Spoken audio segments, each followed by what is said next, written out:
Good morning. Well, today is the book talk day, and I'm going to do a book talk on Hee Un, the famous Korean singer Hee Un, and her book. Yeah, it could be that.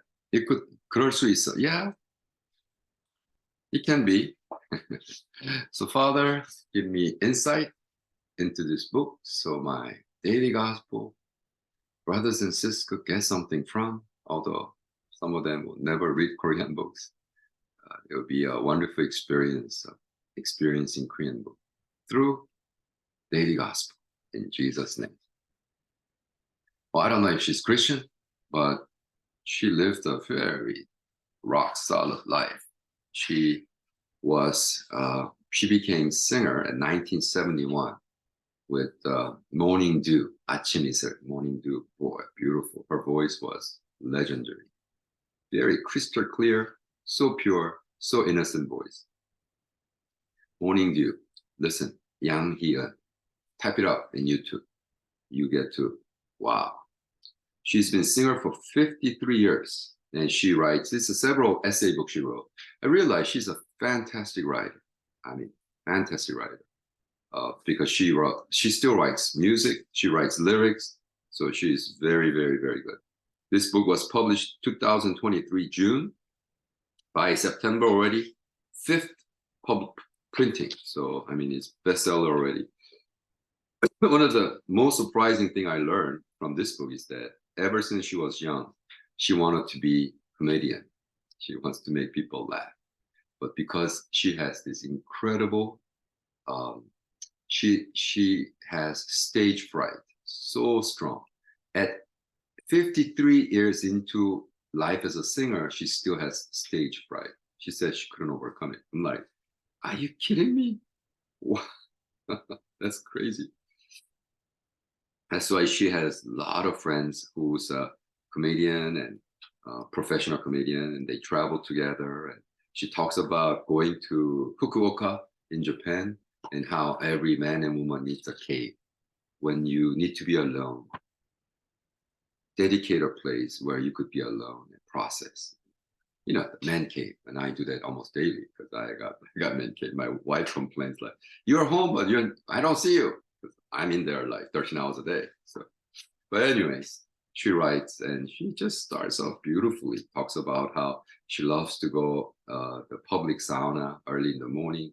That's to bring the joy and travel alone. And she writes about, and then she writes, how many times can we really see each other? And this book was divided into 4 sections. The first section talks about how many times, really, would we see each other? And my life is also such that we travel so much. I'm gone from US 3 months. So next time I see you will be 3 months. So a lot of my friends are like, okay, see you. And a lot of times, like when we said goodbye to our friends in Cambodia, I have to say, well, happy Thanksgiving, Merry Christmas, Happy New Year to you. And I'll see you end of January, right? And so they're like, wow, that's weird, but that's true. How many times can we see each other? I have a friend who I've been friend for 50 years, since 1973, exactly 50 years. I met him junior high.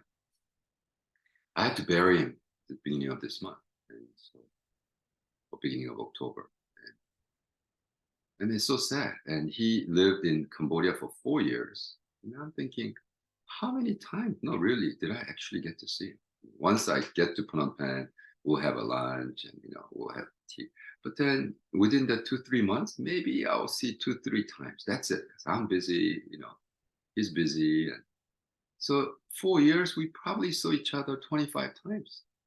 I didn't know I was going to bury him. I didn't know he was going to die at age 62 with a stroke. No, really. So how many times? She writes, how many times can we really see each other? Right? And I thought, wow, so profound. And she talks about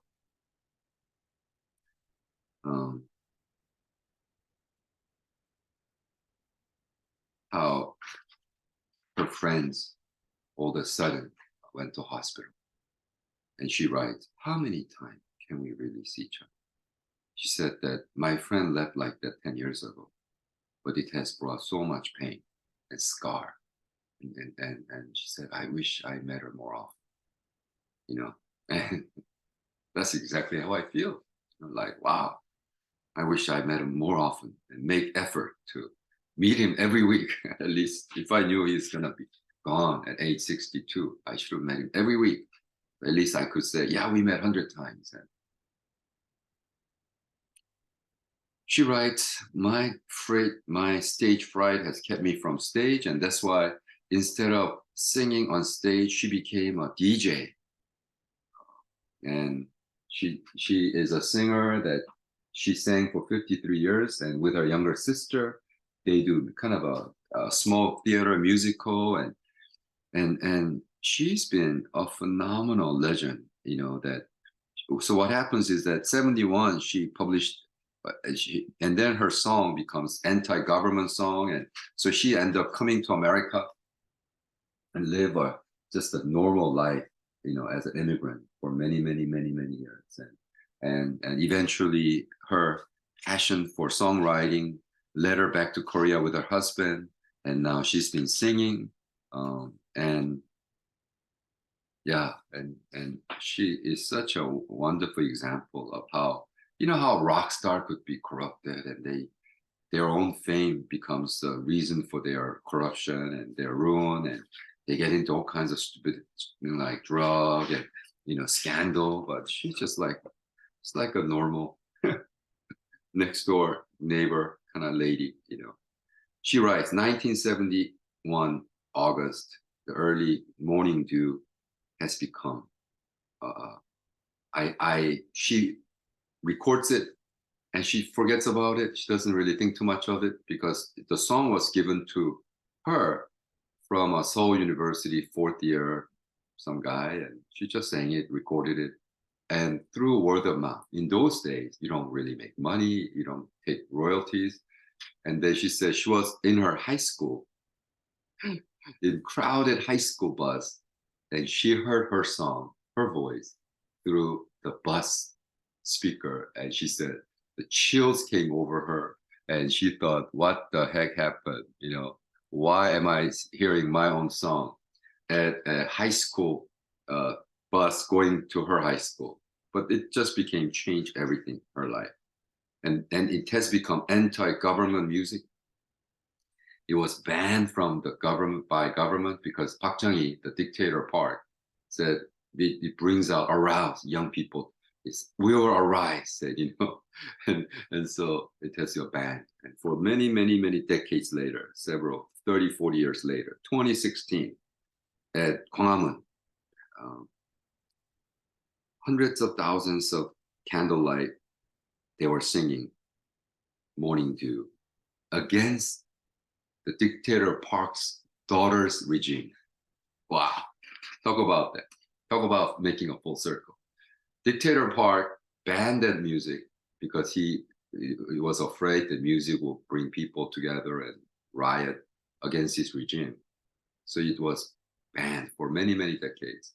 Now, 2016, when his daughter becomes the woman president of Korea, and she did all kinds of corruption, unbelievable stuff, right? And so the people arose and spoke against her and then impeached her, thank God, right? I prophesied when she was elected in the Facebook, she will be impeached someday. And then, amen, I got hate mails and all kinds of crazy stuff. But she was impeached through the candlelight march. And her song, Morning Dew, was sung. Wow. Talk about that. She was in America, and she now wants to sing again. So she had Lee Byung-woo, another musician from Austria, who was a student there. I'll feed you for a whole summer and house you. And with just one guitar, she wrote another song, 사랑, love, the loneliness of the love. That is profound song. I love this song. Wow. So when I the beautiful thing about essay is that it's almost like my living like Kierkegaard monthly, yearly. But of course, she does do that. But it's just like diary of people she met and all that. And there's Akdong musician, and that's the Mongolia missionaries kids that came to Korea and just rocking. 2017, and he wrote a song called From Mother to My Daughter. It's a song that the guy wrote for a grandfather, but now she sings like a mother. Now, in the street of Korea, according to her, this foreigner said, "Aren't you the lady who sang with Akdong musician?" It's like so funny. Like the legend of Korea music industry is identified with some young kids, the singing partner. She said she thought it was cute. Yes, and they were showing her that yes, the Akdong, you're singing, the song from mother to daughter. Like yes, that's me. Funny, and she kind of looked and she thought, oh, that 460 view. No, it was 46 million views. So she was blown away, right? How that young people get to hear her song. 460 million, right? 46 million. Wow, that's crazy. And she writes that there is the inner child in all of us. Hug and said, yeah, it could be like that. Forgive yourself. And have I that really, yeah, it was very healing. And I'm leaving all this book talk I've done here at my sister's place so she could enjoy it. And I've been doing that, and it's been really enriching me.